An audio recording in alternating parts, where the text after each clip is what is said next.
சீரியல்களின் full எபிசோடுகளை Sun டிவியில் ஒளிபரப்பான உடனே எக்ஸ்க்ளூசிவாக சன் நெக்ஸ்டில் மட்டும் ஃப்ரீயா பாருங்கள். நிகிதா இந்த வீட்ல உங்க கூட பிறந்த தங்கச்சி மாதிரி தான் இருந்தா. ரெண்டு பேரும் ரொம்ப க்ளோஸா இருந்திருக்கீங்க. ஆனா நிகிதா இறந்தப்ப கூட நீங்க யாரோ மூணாவது மனுஷங்க மாதிரி ரியாக்ட் பண்ண மாதிரி தான் நடந்துக்கிட்டீங்க. எதுவுமே உங்களை பெருசா பாதிச்ச மாதிரி எனக்கு தெரியல. ஐயோ, இவன் என்ன இந்த பிரச்சனையை நம்ம பக்கம் திருப்பி விடுறான்? நிகிதா உங்ககிட்ட எல்லா விஷயத்தையும் ஷேர் பண்ணிருப்பால. அவ சம்பந்தப்பட்ட விஷயங்கள் இங்க இருக்கிற எல்லாரோடவும் உங்களுக்கு தான் நல்லா தெரியும். அப்போ நிகிதாவோட கொலையிலையும் போதும் அர்ஜுன், இப்ப நீ என்ன சொல்ல வரேன்னு எனக்கு நல்லா புரிஞ்சிடுச்சு. நீ நீ என்ன சந்தேகப்படுற, அப்படிதானே? அக்கா, நான் அப்படி கேட்க வரல. நீ அப்படிதான் அர்ஜுன் கேக்குற. நிகிதாவோட மரணத்துக்கு பின்னாடி ஏதோ ஒரு காரணம் இருக்கு.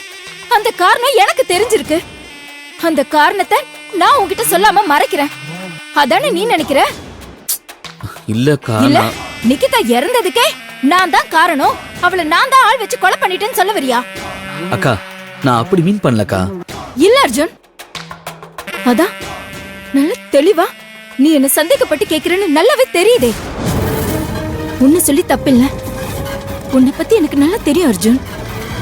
இதுவே செண்பகவல்லி அம்மாவோ இல்ல அப்பாவோ என்ன இந்த மாதிரி கேட்டிருந்தா நான் அது பெருசா எடுத்திருக்க மாட்டேன். ஏன்னா அவங்களுக்கு கூட என்னை பத்தி முழுசா தெரியாதுன்னு நினைச்சிட்டு கடந்து போயிருப்பேன். என் தம்பி சிவாக்கு கூட என்னை பத்தி சரியா தெரியாது. இதே கேள்விய அவ வேற விதமா கேட்டான். அதெல்லாம் கூட நான் பெருசா எடுத்துக்கல. ஆனா நீ என்ன இப்படி கேக்குறத பாக்கும்போதுதான் மனசுக்கு ரொம்ப கஷ்டமா இருக்கு அர்ஜுன். ஏன்னா அவங்க எல்லாரும் விடவும் நான் உன் மேலதான் அதிக பாசத்தை வச்சிருந்தேன். உனக்குதான் நான் உண்மையா இருந்திருக்கேன். ஆனா நீ இப்படி கேட்கும் போது என்னால தாங்கிக்க முடியல.